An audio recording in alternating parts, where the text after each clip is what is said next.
ವೀಕ್ಷಕರೇ, ನೀವು cancer chemotherapy ಬಗ್ಗೆ ಕೇಳಿರ್ತೀರಾ. ಈ ಕೀಮೋಥೆರಪಿ ಹೇಗಂದರೆ ಅದು ಕ್ಯಾನ್ಸರ್ನ ಕರಗಿಸೋದು ಅಷ್ಟೇ ಅಲ್ಲ, ಅನೇಕ ಸೈಡ್ ಎಫೆಕ್ಟ್ ಉಂಟು ಮಾಡುತ್ತೆ ಅಂತಲೂ ನೀವು ಕೇಳಿರ್ತೀರಾ.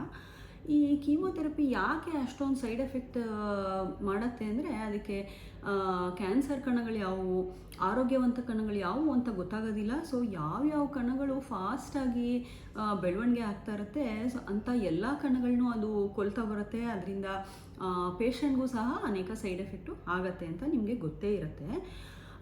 ಸೊ ಇದರ ಒಂದು ನೆಕ್ಸ್ಟು ಇಂಪ್ರೂವೈಸೇಷನ್ ಏನು ಅಂತಂದರೆ ಕೀಮೋಥೆರಪಿಯಿಂದ ಟಾರ್ಗೆಟೆಡ್ ಥೆರಪಿ ಅಂತ. ಟಾರ್ಗೆಟೆಡ್ ಥೆರಪಿ ಬಗ್ಗೆ ನಾನು ಹೇಳ್ತಾ ಇರ್ತೀನಿ. ಈ ರಾಮನ ಬಾಣ ಇತ್ತಲ್ಲ, ರಾಮ ಬಾಣ ಥರ ಅದು ಟಾರ್ಗೆಟೆಡ್ ಥೆರಪಿ. ಅದೇನು ಮಾಡುತ್ತೆ, ಅದು ಹುಡ್ಕೊಂಡು ಹೋಗಿ ಕ್ಯಾನ್ಸರ್ ಕಣಗಳು ಎಲ್ಲಿ ಅಡಗಿರುತ್ತೆ ಕ್ಯಾನ್ಸರ್ ಕಣಗಳನ್ನು ಮಾತ್ರ ಕೊಲ್ತಾ ಬರುತ್ತೆ. ಹಾಗಾಗಿ ಅದು ಕೀಮೋಥೆರಪಿಯಷ್ಟು ಸೈಡ್ ಎಫೆಕ್ಟ್ಸ್ ಆಗಲ್ಲ ಅಂತ ಹೇಳ್ತೀವಿ. ಸೊ ಈ ಥರ ಯೋಚನೆ ಮಾಡಿ, ಈ ರಾಮ ಬಾಣ ಇದೆಯಲ್ಲ ಅದಕ್ಕೇ ನಾವು ಕೀಮೋಥೆರಪಿನ ಜೋಡಿಸ್ಬಿಟ್ಟು ಕಳಿಸಿದ್ರೆ ಹೇಗಿರುತ್ತೆ. ಟಾರ್ಗೆಟೆಡ್ ಥೆರಪಿ ಹೋಗ್ಬಿಟ್ಟು ಕ್ಯಾನ್ಸರ್ ಕಣಗಳಿಗೆ ಅಟ್ಯಾಕ್ ಮಾಡಿದಾಗ ಅದ್ರ ಜೊತೆಗೆ ಸ್ವಲ್ಪ ಕೀಮೋಥೆರಪಿನೂ ಅದು ಕ್ಯಾನ್ಸರ್ ಕಣಗಳ ಒಳಗಡೆ ಅದು ಕೊಟ್ಟರೆ ಕ್ಯಾನ್ಸರ್ ಕಿಲ್ಲು ಇನ್ನೂ ಜಾಸ್ತಿ ಆಗತ್ತಲ್ವಾ. ಸೊ ಈ ಟಾರ್ಗೆಟೆಡ್ ಕೀಮೋಥೆರಪಿ ಅದು ಜಸ್ಟು ಫ್ಯಾಂಟಸಿ ಅಲ್ಲ ವೀಕ್ಷಕರೇ. ಇವತ್ತು ದಿನನಿತ್ಯದ ಪ್ರಾಕ್ಟೀಸಲ್ಲಿ ನಾವು ಯೂಸ್ ಮಾಡೋಂಥ ಅವಕಾಶ ಸಿಕ್ಕಿದೆ. ಈ ಟಾರ್ಗೆಟೆಡ್ ಕೀಮೋಥೆರಪಿನ ನಾವು ಆ್ಯಂಟಿಬಾಡಿ ಡ್ರಗ್ ಕಾಂಜುಗೇಟ್ಸ್ ಅಂತ ಹೇಳ್ತೀವಿ. ಈ ಆ್ಯಂಟಿಬಾಡಿ ಡ್ರಗ್ ಕಾಂಜುಗೇಟ್ಸ್ ಬಗ್ಗೆ ನಿನ್ನೆ ನಾನೊಂದು ಟಾಕು ಸಹ ಕೊಟ್ಟೆ. ಈ ರೀತಿಯ ಟಾರ್ಗೆಟೆಡ್ ಕೀಮೋಥೆರಪಿ ಅನೇಕ ಹಠಮಾರಿ ಕ್ಯಾನ್ಸರ್ಗಳಲ್ಲಿ ತುಂಬ ಒಳ್ಳೆಯ ರಿಸಲ್ಟ್ನ ನಮ್ಗೆ ಕೊಡ್ತಾ ಇದೆ. ಎಸ್ಪೆಷಲಿ ನಮ್ಮ ಮಹಿಳೆಯರಲ್ಲಿ ಕಾಣುವಂಥ ಸ್ತನದ ಕ್ಯಾನ್ಸರಲ್ಲಿ 2 ಇಂಪಾರ್ಟೆಂಟ್ ಹಠಮಾರಿ ವೆರೈಟೀಸ್ ಇವೆ. ಒಂದು ಟ್ರಿಪಲ್ ನೆಗೆಟಿವ್ ಬ್ರೆಸ್ಟ್ ಕ್ಯಾನ್ಸರ್ ಅಂತ ಹೇಳ್ತೀವಿ, ಇನ್ನೊಂದು HER2 ಪಾಸಿಟಿವ್ ಅಂತ. ಈ 2 ಹಠಮಾರಿ ಕ್ಯಾನ್ಸರ್ಗಳು ಮತ್ತೆ ಮರುಕಳಿಸೋವಂಥ ಹೈ ಚಾನ್ಸಸ್ ಇರುತ್ತೆ. ಸೊ ಇಂಥ ಮರುಕಳಿಸಿದ ಸ್ತನದ ಕ್ಯಾನ್ಸರಲ್ಲಿ ನಾವು ಈ ಆ್ಯಂಟಿಬಾಡಿ ಡ್ರಗ್ ಕಾಂಜುಗೇಟ್ಸ್ನ ಇವತ್ತು ಯೂಸ್ ಮಾಡ್ತಾ ಇದ್ದೀವಿ. ಬನ್ನಿ ವೀಕ್ಷಕರೇ, ಈ ಟಾರ್ಗೆಟೆಡ್ ಕೀಮೋಥೆರಪಿ ಏನು, ಇದು ಹೇಗೆ ಕೊಡ್ತೀವಿ, ಇದರ ಸೈಡ್ ಎಫೆಕ್ಟ್ಸ್ ಏನು ಮತ್ತು ಎಫೆಕ್ಟ್ಸ್ ಏನು ಅಂತ ತಿಳ್ಕೊಳ್ಳೋಣ. ನಾನು ಡಾಕ್ಟರ್ ಅಪರ್ಣಾ ಶ್ರೀವತ್ಸ. ನಮ್ಮ ಕ್ಯಾನ್ಸರ್ಗೆ ಆನ್ಸರ್ ಯೂಟ್ಯೂಬ್ ಚಾನಲ್ಗೆ ನೀವು ಇನ್ನೂ ಸಬ್ಸ್ಕ್ರೈಬ್ ಮಾಡಿಲ್ಲ ಅಂದರೆ ಖಂಡಿತ ಇವತ್ತೇ ಸಬ್ಸ್ಕ್ರೈಬ್ ಮಾಡಿ. ಮತ್ತು ಈ ಕ್ಯಾನ್ಸರ್ ಟ್ರೀಟ್ಮೆಂಟ್ ಬಗ್ಗೆ ನಾನು ಬರೆದಿರೋಂಥ ಪುಸ್ತಕ ಕ್ಯಾನ್ಸರ್ಗೆ ಆನ್ಸರ್ ನೀವಿನ್ನ ಓದಿಲ್ಲ ಅಂದರೆ ಖಂಡಿತ ಓದಿ. ನಮಸ್ಕಾರ ವೀಕ್ಷಕರೇ, ಸ್ತನದ ಕ್ಯಾನ್ಸರಲ್ಲಿ ಅನೇಕ ಕ್ಯಾನ್ಸರ್ಗಳನ್ನ ನಾವು ಅರ್ಲಿ ಸ್ಟೇಜ್, ಆರಂಭಿಕ ಹಂತದಲ್ಲಿದ್ದಂಥ ಕ್ಯಾನ್ಸರ್ನ ನಾವು ಕ್ಯೂರ್ ಮಾಡೋಂಥ ಅವಕಾಶ ಇರುತ್ತೆ. ಬಟ್ ಕೆಲವೊಮ್ಮೆ ನಮಗೆ ಅಡ್ವಾನ್ಸ್ ಸ್ಟೇಜಸ್ ಅಂದರೆ 3rd ಸ್ಟೇಜ್ ಅಥವಾ 4th ಸ್ಟೇಜಲ್ಲಿ ಕ್ಯಾನ್ಸರು ಪತ್ತೆ ಆದಾಗ ಅದಕ್ಕೆ ನಾವು ಯೂಶಲಿ ಏನು ಟ್ರೀಟ್ಮೆಂಟ್ ಕೊಡ್ತೀವಲ್ಲ, ಕೀಮೋಥೆರಪಿ, ಸರ್ಜರಿ, ರೇಡಿಯೇಷನು, ಸಮ್ಟೈಮ್ಸ್ ಅದು ವರ್ಕ್ ಆಗೋದಿಲ್ಲ ಮತ್ತು ಕ್ಯಾನ್ಸರು ಮತ್ತೆ ಮರುಕಳಿಸೋದನ್ನ ನಾವು ನೋಡ್ತಾ ಇರ್ತೀವಿ. ಅನೇಕ ವರ್ಷಗಳ ಕಾಲ ಈ ಮರುಕಳಿಸಿದಂಥ ಬ್ರೆಸ್ಟ್ ಕ್ಯಾನ್ಸರು, ಎಸ್ಪೆಷಲಿ ಕೆಲವು ಹಠಮಾರಿ ಬ್ರೆಸ್ಟ್ ಕ್ಯಾನ್ಸರ್ಸು, ಅದರಲ್ಲಿ ನಾವು 2 ಇಂಪಾರ್ಟೆಂಟ್ ಸೆಗ್ಮೆಂಟ್ನ ನೋಡ್ತೀವಿ ವೀಕ್ಷಕರೇ. ಒಂದು ಟ್ರಿಪಲ್ ನೆಗೆಟಿವ್ ಬ್ರೆಸ್ಟ್ ಕ್ಯಾನ್ಸರು ಮತ್ತು ಇನ್ನೊಂದು HER2 positive breast cancer. So ಇವೆರಡು ಹೇಗೆ ಅಂದರೆ, ನಾವು ಕೀಮೋಥೆರಪಿ ಟಾರ್ಗೆಟೆಡ್ ಥೆರಪಿ ಕೊಟ್ಟಾಗ ಟೆಂಪ್ರರಿಲಿ ಅದು ಕಂಟ್ರೋಲ್ ಆಗುತ್ತೆ, ಮತ್ತು ಟ್ರೀಟ್ಮೆಂಟ್ ಎಲ್ಲ ಮುಗಿದ ಮೇಲೆ ಮತ್ತೆ ಅದು ಚಿಗುರ್ಕೊಂಡು ಮತ್ತೆ ಬರೋ ಅಂಥ ಚಾನ್ಸಸ್ ಇರುತ್ತೆ. ಸೊ ಈ ಥರದ ಮರುಕಳಿಸಿದ ಕ್ಯಾನ್ಸರ್ ಅಂದರೆ ರಿಲ್ಯಾಪ್ಸ್ ಆಗಿರೋಂಥ ಬ್ರೆಸ್ಟ್ ಕ್ಯಾನ್ಸರಲ್ಲಿ ನಾವಿವತ್ತು ಈ ಆ್ಯಂಟಿಬಾಡಿ ಡ್ರಗ್ ಕಾಂಜುಗೇಟ್ಸ್ ಅಂತ ಯೂಸ್ ಮಾಡ್ತಾ ಇದ್ದೀವಿ. ಇದನ್ನ ನಾವು ಟಾರ್ಗೆಟೆಡ್ ಕೀಮೋಥೆರಪಿ ಅಂತ ಕರಿಬೋದು. ಸೊ ಏನಾಗುತ್ತೆ, ಕೀಮೋಥೆರಪಿ ನಾವು ಕೊಟ್ಟಾಗ ನೀವು ಗೊತ್ತಿರುತ್ತೆ ನಿಮಗೆ, ಕೂದಲು ಉದುರೋದು, ಊಟ ಸೇರದೇ ಇರೋವಂಥದ್ದು, ಬಾಯಿ ಹುಣ್ಣಾಗೋದು, ಮತ್ತು ಬ್ಲಡ್ ಕಣಗಳೆಲ್ಲ ಕಮ್ಮಿ ಆಗೋದು, ವೈಟ್ ಬ್ಲಡ್ ಸೆಲ್ ಕಡಿಮೆ ಆಗೋದು, ಪ್ಲೇಟ್ಲೆಟ್ ಕಡಿಮೆ ಆಗೋದು, ಹೀಗೆ ಅನೇಕ ಸೈಡ್ ಎಫೆಕ್ಟ್ಸ್ನ ನಾವು ನೋಡ್ತಾ ಇರ್ತೀವಿ. ಬಟ್ ಈ ಕೀಮೋಥೆರಪಿಯ ಎಫೆಕ್ಟು ಸಹ ಟೆಂಪ್ರರಿ ಆಗಿರುತ್ತೆ. ಅಂದರೆ ಅದು ಕೀಮೋ ಕೊಟ್ಟಾಗ ಕ್ಯಾನ್ಸರು ಕಂಟ್ರೋಲ್ ಇರುತ್ತೆ, ಮತ್ತು ಅದು ಟ್ರೀಟ್ಮೆಂಟ್ ಕ್ಯಾನ್ಸರು ಮತ್ತೆ ಕೆಲವೊಮ್ಮೆ ಮತ್ತೆ ಅದು ಅಗ್ರೆಸಿವ್ ಆಗಿ ಅಥವಾ ಜೋರಾಗಿ ಬೆಳ್ಕೊಂಡು ಬರೋಂಥ ಚಾನ್ಸಸ್ಸು ಇರುತ್ತೆ. ಸೊ ಈ ಆ್ಯಂಟಿಬಾಡಿ ಡ್ರಗ್ ಕಾಂಜುಗೇಟು ಹೇಗೆ ವರ್ಕ್ ಆಗುತ್ತೆ ಅಂತಂದರೆ, ನಾವು ಒಂದು ಟಾರ್ಗೆಟೆಡ್ ಥೆರಪಿ ಇರುತ್ತೆ, ಅಂದರೆ ಅದು ಕ್ಯಾನ್ಸರ್ಗೆ ಸ್ಪೆಸಿಫಿಕ್ಕಾಗಿ ಹೋಗಿ ಅಟ್ಯಾಚ್ ಆಗುವಂಥ ಒಂದು ಮಾಲಿಕ್ಯೂಲ್ ಇರುತ್ತೆ, ಅದಕ್ಕೆ ಕೀಮೋಥೆರಪಿನ ಜೋಡಿಸಿರ್ತಾರೆ.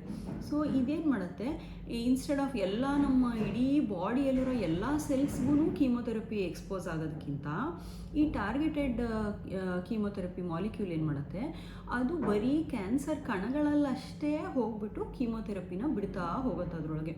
ಸೊ ಇದರಿಂದ ಏನಾಗುತ್ತೆ, ನಮಗೆ ಸೈಡ್ ಎಫೆಕ್ಟ್ಸ್ ಆಗುವಂಥ ಚಾನ್ಸಸ್ಸು ಕಡಿಮೆ ಆಗುತ್ತೆ, ಮತ್ತು ಕ್ಯಾನ್ಸರು ಕಂಟ್ರೋಲು ಇಂಪ್ರೂವ್ ಆಗುತ್ತೆ.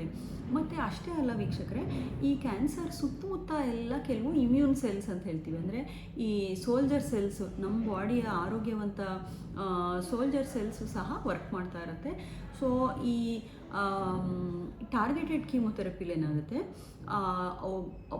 ರೋಗಿಯ ರೋಗ ನಿರೋಧಕ ಶಕ್ತಿ ಸಹ ಈ ಕ್ಯಾನ್ಸರ್ ಕೀಮೋಥೆರಪಿ ಜೊತೆಗೆ ವರ್ಕ್ ಆಗುತ್ತೆ. ಇದರಿಂದ ಒಂದು ಕ್ಯಾನ್ಸರ್ ಕಂಟ್ರೋಲು ಇಂಪ್ರೂವ್ ಆಗುತ್ತೆ, ಮತ್ತು ಅದು ತುಂಬ ತಿಂಗಳುಗಳು, ತುಂಬ ವರ್ಷಗಳು ಈ ಕ್ಯಾನ್ಸರು ಕಂಟ್ರೋಲಲ್ಲಿರೋ ಥರ ಮಾಡ್ಬೋದು. ಸೊ ನಾನು ಹೇಳಿದೆ ನಿಮಗೆ 2 ಇಂಪಾರ್ಟೆಂಟ್ ಸಬ್ ಟೈಪ್ಸ್ ಆಫ್ ಸ್ತನದ ಕ್ಯಾನ್ಸರು. ಅದರಲ್ಲಿ ಒಂದು HER2 ಪಾಸಿಟಿವ್ ಬ್ರೆಸ್ಟ್ ಕ್ಯಾನ್ಸರ್ ಅಂತ ಹೇಳ್ತೀವಿ. ಸೊ HER2 ಪಾಸಿಟಿವ್ ಇದ್ದರೆ ಯೂಶ್ವಲಿ ನಿಮ್ಮ ಕೀಮೋಥೆರಪಿ ಎಲ್ಲ ಮುಗಿದ್ಮೇಲೆ ನಿಮಗೆ ಟ್ರಾಸ್ಟುಸುಮ್ಯಾಬ್ ಅಂತ ತೊಗೊಂಡಿರ್ತೀರಾ, ಅಥವಾ ಪರ್ಟುಸುಮ್ಯಾಬ್ ಅಂತ ತೊಗೊಂಡಿರ್ತೀರಾ. ಸೊ ಮತ್ತು TDM1 ಅಂತ ನಾವು ಮುಂಚೆ ಕೊಡ್ತಾಯಿದ್ವಿ. ಸೊ ಈ 3 ಟ್ರೀಟ್ಮೆಂಟ್ನ ನೀವು ತೊಗೊಂಡ್ರೂ ಸಹ ಕೆಲವೊಮ್ಮೆ ಮತ್ತೆ ಕ್ಯಾನ್ಸರ್ ವಾಪಸ್ ಬರುತ್ತೆ. ಸೊ ಈ ಥರ ಮರುಕಳಿಸಿದಂತಹ HER2 ಪಾಸಿಟಿವ್ ಬ್ರೆಸ್ಟ್ ಕ್ಯಾನ್ಸರ್ಗೆ ಈಗೊಂದು ಆ್ಯಂಟಿಬಾಡಿ ಡ್ರಗ್ ಕಾಂಜುಗೇಟ್ ಬಂದಿದೆ, ಅಂದರೆ ಈ ಟಾರ್ಗೆಟೆಡ್ ಕೀಮೋಥೆರಪಿ. ಅದನ್ನ ನಾವು TDXD ಅಂತ ಹೇಳ್ತೀವಿ. ಅದರಲ್ಲಿ ವೆರಿ ಹೈ ಪೊಟೆನ್ಸಿ, ಅಂದರೆ ತುಂಬ ಚೆನ್ನಾಗಿ ಕ್ಯಾನ್ಸರ್ನ ಕೊಲ್ಲೋ ಅಂಥ ಒಂದು ಕೀಮೋಥೆರಪಿ. ಅದನ್ನು ನಾವು ಟಾರ್ಗೆಟೆಡ್ ಆಗಿ ಡೈರೆಕ್ಟಾಗಿ ಕ್ಯಾನ್ಸರ್ ಒಳಗೆ ಹೋಗ್ಬಿಟ್ಟದು ಕ್ಯಾನ್ಸರ್ ಸೆಲ್ ಕಿಲ್ಲು ಶುರು ಮಾಡುತ್ತೆ. ಸೊ ಇದು ಹೇಗೆ ಕೊಡ್ತಾರೆ ಅಂತಂದರೆ, ಇದು ಜಸ್ಟು ಕೀಮೋಥೆರಪಿ ಅಥವಾ ಟಾರ್ಗೆಟೆಡ್ ಥೆರಪಿ ನಿಮಗೆ ಹೇಗೆ ಕೊಡ್ತೀವಲ್ಲ ಹಾಗೆ ಇನ್ಫ್ಯೂಷನ್ ಮೂಲಕನೇ ಕೊಡ್ತೀವಿ. ಇದಕ್ಕೂ ಸಹ ನಾವು ಕೀಮೋಗೆ ಹೇಗೆ ಪ್ರಿಕಾಷನ್ ತೊಗೋತೀವಿ, ಫಸ್ಟು ವಾಂತಿ ಆಗದಲ್ಲೇ ಇರೋ ಹಾಗೆ ಇಂಜೆಕ್ಷನ್ ಕೊಟ್ಟು, ರಿಯಾಕ್ಷನ್ ಆಗದೆ ಇರೋ ಥರ ಇಂಜೆಕ್ಷನ್ ಕೊಟ್ಟು, ಅದಾದಮೇಲೆ ಈ ಟಾರ್ಗೆಟೆಡ್ ಕೀಮೋಥೆರಪಿನ ಒಂದು ಈ ಇನ್ಫ್ಯೂಷನ್ IV ಲೈನಲ್ಲಿ ಇನ್ಫ್ಯೂಷನ್ ಥರ ಕೊಡ್ತೀವಿ. ಮತ್ತು ಇದಕ್ಕೂ ಸಹ ನೀವು ವಾಕರ್ಕೆ ವಾಂತಿ ಆಗದಲ್ಲೇ ಇರೋ ಹಾಗೆ ಮೆಡಿಕೇಷನ್ಸು ಮನೆಗೆ ಹೋದ್ಮೇಲೆ ತೊಗೊಳ್ಬೇಕಾಗುತ್ತೆ. ಇದು ಕೀಮೋಥೆರಪಿನೇ, ಬಟ್ ಮೋರ್ ಸೊಫಿಸ್ಟಿಕೇಟೆಡ್, ಅಂದರೆ ಮೋರ್ ಇಂಪ್ರೂವೈಸ್ಡ್ ಕೀಮೋಥೆರಪಿ. ಇದರಲ್ಲಿ ನಮಗೆ ಕ್ಯಾನ್ಸರ್ ಕೊಲ್ಲೋದು ಜಾಸ್ತಿ ಆಗುತ್ತೆ, ಮತ್ತು ಸೈಡ್ ಎಫೆಕ್ಟ್ಸು ಕಡಿಮೆ ಇರುತ್ತೆ, ಮತ್ತು ಲಾಂಗಿವಿಟಿ ಜಾಸ್ತಿ ಮಾಡುತ್ತೆ, ಡ್ಯೂರೇಷನ್ ಆಫ್ ರೆಸ್ಪಾನ್ಸ್ನ ಜಾಸ್ತಿ ಮಾಡುತ್ತೆ. ಸೊ ಈ TDXD ಹೇಗಂದರೆ, ನಾವು 3 ವಾರಕ್ಕೊಮ್ಮೆ ಕೊಡ್ತೀವಿ, ಮತ್ತು ಫಸ್ಟು 3 ಕೋರ್ಸು ಅಥವಾ 6 ಕೋರ್ಸ್ ಕೊಟ್ಬಿಟ್ಟು ಅದಾದಮೇಲೆ ಆ ರೆಸ್ಪಾನ್ಸ್ ನೋಡಿಕೊಂಡು ಮುಂದೆ ಬೇಕಾ ಏನು ಅಂತ ಡಿಸೈಡ್ ಮಾಡ್ತೀವಿ. ಮತ್ತು ಸೆಕೆಂಡ್ ಸೆಗ್ಮೆಂಟ್ ಏನಂದರೆ ಟ್ರಿಪಲ್ ನೆಗೆಟಿವ್ ಬ್ರೆಸ್ಟ್ ಕ್ಯಾನ್ಸರ್ ಅಂತ. ಸೊ ಈ ಟ್ರಿಪಲ್ ನೆಗೆಟಿವ್ ಬ್ರೆಸ್ಟ್ ಕ್ಯಾನ್ಸರ್ಗೆ ಬಹಳಷ್ಟು ವರ್ಷ ಕೀಮೋಥೆರಪಿ ಬಿಟ್ಟರೆ ಬೇರೆ ಯಾವುದೂ ಆಪ್ಷನ್ನೇ ಇರಲಿಲ್ಲ ವೀಕ್ಷಕರೇ. ಬಟ್ ಇತ್ತೀಚೆಗೆ ಲಾಸ್ಟ್ ಒಂದು 5 ವರ್ಷದಿಂದ ನಾವು ಇಮ್ಯುನೊಥೆರಪಿ ಸಹ ಕೊಡ್ತಾಯಿದ್ದೀವಿ ಈ ಟ್ರಿಪಲ್ ನೆಗೆಟಿವ್ ಬ್ರೆಸ್ಟ್ ಕ್ಯಾನ್ಸರಲ್ಲಿ. ಬಟ್ ಕೆಲವೊಬ್ಬರಿಗೆ ನಾವು ಇಮ್ಯುನೊಥೆರಪಿ ವರ್ಕ್ ಆಗುತ್ತಾ ಅಂದ್ಬಿಟ್ಟು ಒಂದು ಟೆಸ್ಟ್ ಮಾಡಿಸ್ತೀವಿ, PDL1 ಅಂತ. ಈ PDL1 ನೆಗೆಟಿವ್ ಬಂದರೆ ಇಮ್ಯುನೊಥೆರಪಿ ಏನು ಅಷ್ಟೊಂದು ವರ್ಕ್ ಆಗಲ್ಲ ಅಂಥವ್ರಿಗೆ. ಸೊ ಎಸ್ಪೆಷಲಿ ಈ ಥರ ಪೇಷಂಟ್ಸು ಯಾರಿಗೆ ಇಮ್ಯುನೊಥೆರಪಿ ವರ್ಕ್ ಆಗಲ್ಲ ಅಂತ ನಿಮಗೆ ಟೆಸ್ಟಲ್ಲಿ ಬಂದಿದೆ ಅಂಥ ಪೇಷಂಟ್ಸ್ಗೆ ಈ ಆ್ಯಂಟಿಬಾಡಿ ಡ್ರಗ್ ಕಾಂಜುಗೇಟು ವರ್ಕ್ ಆಗುತ್ತೆ. ಅದರಲ್ಲಿ ಒನ್ ಇಂಪಾರ್ಟೆಂಟ್ ಡ್ರಗ್ ಯಾವುದು ಅಂತಂದರೆ ಸಾಸಿಟುಜುಮಾಬ್ ಗೋವಿಟಿಕ್ಯಾನ್ ಅಂತ ಕೊಡ್ತೀವಿ, ಮತ್ತು ಸಾಸಿಟುಜುಮಾಬ್ ಟಿರ್ಮೋಟಿಕ್ಯಾನ್ ಅಂತ, ಮತ್ತು ಡ್ಯಾಟೋಪೊಟೊಮಾಬ್ ಡ್ಯುರುಕ್ಸ್ಟಿಕ್ಯಾನ್ ಅಂತ. ಬಟ್ ಅನ್ಫಾರ್ಚುನೇಟ್ಲಿ ಈ 3 ಡ್ರಗ್ಸು ಇಂಡಿಯಾದಲ್ಲಿ ಇನ್ನೂ ಅವೈಲಬಲ್ ಆಗಿಲ್ಲ. ಮುಂಚೆ ಎಲ್ಲ ಈ ಮೆಡಿಕೇಷನ್ಸು ನಮ್ಗೆ ಇಂಡಿಯಾಗೆ ರೀಚ್ ಆಗೋಕ್ಕೆ 5 ವರ್ಷ 10 ವರ್ಷನೇ ತೊಗೊಳ್ತಾ ಇತ್ತು. ಬಟ್ ಇತ್ತೀಚೆಗೆ ಭಾಳಷ್ಟು ವಿಧಾನಗಳು ಬದಲಾಗಿದೆ. ಸೊ ಇಂಡಿಯಾದಲ್ಲಿ ಇವು ಅವೈಲಬಲ್ ಆದಾಗ ನಮ್ಮ ಪೇಷಂಟ್ಸ್ಗೆ ಇದು ವರದಾನ ಆಗ್ಬೋದು ಅಂತ ಅನಿಸುತ್ತೆ ವೀಕ್ಷಕರೇ. ಸೊ ಈ ಟ್ರಿಪಲ್ ನೆಗೆಟಿವ್ ಥರನೇ ಒಂದು HER2 ಲೋ ಅಂತ ಇನ್ನೊಂದು ಗ್ರೂಪ್ ಆಫ್ ಪೇಷಂಟ್ಸು, ಒಂದು ಸಬ್ ಗ್ರೂಪ್ ಆಫ್ ಪೇಷಂಟ್ಸ್ ಇರ್ತಾರೆ ವೀಕ್ಷಕರೇ. ಅವ್ರಿಗೆ HER2 ಪಾಸಿಟಿವ್ ಅಲ್ಲ ಅವರು, ಅಂದರೆ HER2 3+ ಅಲ್ಲ, ಅವ್ರದ್ದು HER2 2+, 1+, ಅಥವಾ 0 ಇದ್ದರೂ ಸಹ ಅದಕ್ಕೆ ಅಲ್ಟ್ರಾ ಲೋ ಅಂತ ಕರಿತೀವಿ. ಸೊ ಇಂಥ ಪೇಷಂಟ್ಗೆ ಈ TDXD ಅಂತ ನಾನು ಹೇಳಿದ್ನಲ್ಲ, HER2 ಪಾಸಿಟಿವ್ ಕೊಡೋಂಥ TDXD, ಅದು ಸಹ ಇಂಥ ಪೇಷಂಟ್ಸ್ಗೆ ವರ್ಕ್ ಆಗುತ್ತೆ ವೀಕ್ಷಕರೇ. ಸೊ ನಿಮಗೆ ಮರುಕಳಿಸಿದ ಕ್ಯಾನ್ಸರ್ ಏನಾರ ಇದ್ದರೆ, ರಿಲ್ಯಾಪ್ಸ್ ಆಗಿರೋಂಥ ಸ್ತನದ ಕ್ಯಾನ್ಸರ್ ಇದ್ದರೆ, ಅದು ಈ ಟಾರ್ಗೆಟೆಡ್ ಕೀಮೊಥೆರಪಿ ಅಥವಾ ಆ್ಯಂಟಿಬಾಡಿ ಡ್ರಗ್ ಕಾಂಜುಗೇಟ್ಸ್ ಬಗ್ಗೆ ನಿಮ್ಮ ಆಂಕಾಲಜಿಸ್ಟ್ ಹತ್ರ ಖಂಡಿತ ಡಿಸ್ಕಸ್ ಮಾಡಿ. ಮತ್ತು ವರ್ಷಗಳ ಕಳೆದಂತೆ ಹೊಸ ಆಶಾದಾಯಕ ಬೆಳವಣಿಗೆ ಆಂಕಾಲಜಿಲಿ ಆಗ್ತಾನೆ ಇರುತ್ತೆ ವೀಕ್ಷಕರೇ. ಸೊ ನಿಮಗೆ ಲಾಸ್ಟ್ ಇಯರು ಇಲ್ಲ ಯಾವುದು ಟ್ರೀಟ್ಮೆಂಟ್ ಆಪ್ಷನ್ ಇಲ್ಲ ಅಂತ ನಾವು ಹೇಳಿದರೆ, ಈ ವರ್ಷ ಅಥವಾ ಈ ತಿಂಗಳಲ್ಲೇ ಕೆಲವೊಮ್ಮೆ ಹೊಸ ಡ್ರಗ್ಸು, ಹೊಸ ಮೆಡಿಕೇಷನ್ಸು ಬರ್ತಾ ಇರುತ್ತೆ. ಸೊ ಯಾವತ್ತೂ ಹೋಪ್ನ ಕಳ್ಕೊಬೇಡಿ. ಕ್ಯಾನ್ಸರ್ ಸ್ಟೇಜ್ 4 ಆಗಿದ್ದರೂ ಸಹ ಅದಕ್ಕೆ ಟ್ರೀಟ್ಮೆಂಟಿಂದ ಕ್ಯಾನ್ಸರ್ನ ನಿಯಂತ್ರಣ ಮಾಡ್ಬೋದು. ಸೊ ಲಾಸ್ಟ್ ಸ್ಟೇಜು ಅಂತ ನಮಗೆ ಟ್ರೀಟ್ಮೆಂಟೇ ಬೇಡ ಅಂತ ಖಂಡಿತ ಮನೇಲಿ ಕೂತ್ಕೋಬೇಡಿ. ಟ್ರೀಟ್ಮೆಂಟ್ ಆಪ್ಷನ್ಸ್ ಏನೇನಿದೆ ಅಂತ ಖಂಡಿತ ನಿಮ್ಮ ಆಂಕಾಲಜಿಸ್ಟ್ ಹತ್ರ ಡಿಸ್ಕಸ್ ಮಾಡಿ. ಸೊ ಈ ಟಾರ್ಗೆಟೆಡ್ ಕೀಮೊಥೆರಪಿ ಅಥವಾ ಆ್ಯಂಟಿಬಾಡಿ ಡ್ರಗ್ ಕಾಂಜುಗೇಟ್ಸ್ ಬಗ್ಗೆ ತಿಳ್ಕೊಂಡು ನಿಮಗೆ ಒಂದು ಭರವಸೆ ಮೂಡಿದೆ ಅಂತ ನಾನು ಅನ್ಕೋತೀನಿ ವೀಕ್ಷಕರೇ.